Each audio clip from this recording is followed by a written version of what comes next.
Hey everybody, today is April 5th, and today the stock market had a great day with the Dow and the S&P 500 hitting record highs and all indices going above 1% in gains. So the question is the stock market going to continue higher, or do we risk facing a pullback in the short to medium term? Before we begin, please read the disclaimer, and you can pause this video as you read it. Okay, so last week I talked about how I wanted to see the S&P 500 hit above 400 or 4,000, or in the SPY in this case, the ETF go above 400, and today we just exploded above, and things are looking really good. However, we want to heed caution. Why? Because remember, I told you how I want the market to grind higher at a sustainable pace, right? Give and take, give and take, give and take. I want us to come back and test these moving averages. The 50-day is our short-term support level. These moving averages, that's part of the healthy uptrend, right? You want to see the market come up and down, hitting these moving averages. Once we start to go a bit parabolic, like right now we're going pretty much, we're gapping up today. This week is a gap up, just pretty straight up. And what is that reminding us of? It's reminding us of September and October, right? Over here and also over here, especially over here with these gaps, right? And what happened, what followed was a sharp correction of 10% here and a short correction over here as well. And right now, there's a pretty good possibility if we just continue to go up. We'll have to see how this develops over the next 2 to 3 sessions, but if we just continue to go up, there's a good possibility we might have a short-term correction, right? And the reason is we're looking at the SPY, the S&P 500 going up, but at the same time, we want to see the VIX going down, right? We want to see the market going up, the volatility going down. That's usually how it goes. But today, we have a rare event where we have the S&P going up, right? S&P going up, but we also have the VIX going up 3% today. And even though we saw the VIX coming down to really fill this gap, right, there's a good chance that because we're seeing this rare event of the VIX following the S&P, that means that there's a lot of smart money buying out of the money put options, betting that the market is going to come down in the short to medium term, right? So there's a good possibility we might see something like this play out, where we have a parabolic run and then a short correction where a lot of people don't see that happening. So if that is to happen within the next 1 or 2 weeks, there's absolutely no reason to panic. I think this is a good buy the dip opportunity. As I said many times before, we want to see the price action of the S&P and the stock market in general come down and test the daily 50-day simple moving average once in a while, right? And this time we might come down and test it again before pushing up higher.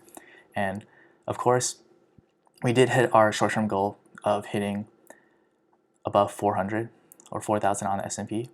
So I'm glad that we were able to do that, and we broke out strong today with a gap up, and then we push. I'm looking for a price to pull back a little bit within the next week or two before we push up higher. And to me, this would be a great buy the dip opportunity. So overall, I'm looking the market is looking very optimistic. I'm feeling very bullish on the market, and any pullback would be welcome, and I would just buy any pullback for me personally. Now, last week I talked about how, as you can see the headline over here, the Dow climbs to record highs. Last week I talked about how there was a holiday on Friday, but the jobs report still came out. And I said, hey, just be careful in case the job report is bad. You may want to think about what position you want to hold over the weekend. Fortunately, the job report was really good, and we actually beat expectations, right? 916,000 jobs added versus estimate of 675,000. So really great report. The traders and investors had all weekend to digest this news, and obviously they responded really well. But again, we want to look at the risk factors, right? This is not necessarily the time to just go like FOMO in, like super leverage trade long positions, right? Look, we have a gap up on the weekly chart, and usually when that happens, there's at least a pullback. So we had a gap up here, right? But we still came down and filled that gap before going higher, right? So what does that mean? With the VIX rising and usually having these weekly gaps fill, just be careful. That's all I'm saying, right? Of course, this is what I want to see. I wanted us to see. I said last week I want to see a strong break above 400 for the S&P, or 4,000 for the S&P 500, 400 for SPY. It's exactly what's happening. But keep in mind, again, I know I'm saying the same things over again, but it's important to reiterate again. We want to see this not go parabolic, right? We want to see the market grind higher at a sustainable pace, and we want it to give and take, because that's what we want to see in a bull market. No crazy parabolic moves, right? Because the harder it goes up, the harder it'll come down, right over here. So that's what I'm looking forward in the next. I'll update you again on Wednesday, but yes, that's what I'm looking for the next week or two. I expect the market to continue grinding higher. I'm feeling very optimistic. Overall, I think things are going well, especially I forgot to mention, the dollar coming down a little bit, finally taking some pressure off the markets, right? We saw this over the last couple sessions, couple weeks, we saw the dollar just push up higher, and that put a lot of downward pressure, especially on the NASDAQ. Right, saw that a lot of downward pressure on NASDAQ. That also gave some juice to the treasury yields, right? Saw the yields come up over the last few weeks.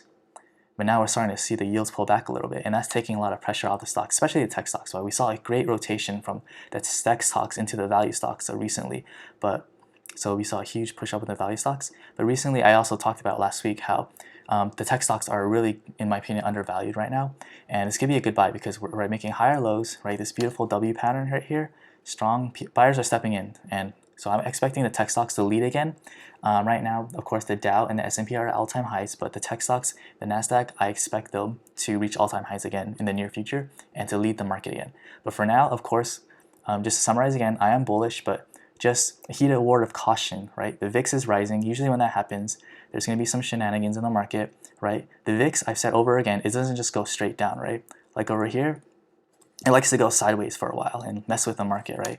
And so don't be surprised if we do see some spikes in volatility, with that translating to maybe pushback. But as long as we hold the 50-day simple moving average, this silver line here, which is our short-term moving average, I think everything will be fine, and this could be a great buying opportunity. So that's it for today. If you found this video helpful, useful, please like this video, leave a comment below, and please subscribe for updates. Thank you so much for your support. I appreciate you all, especially all my subscribers. Thank you so much, and have a great day.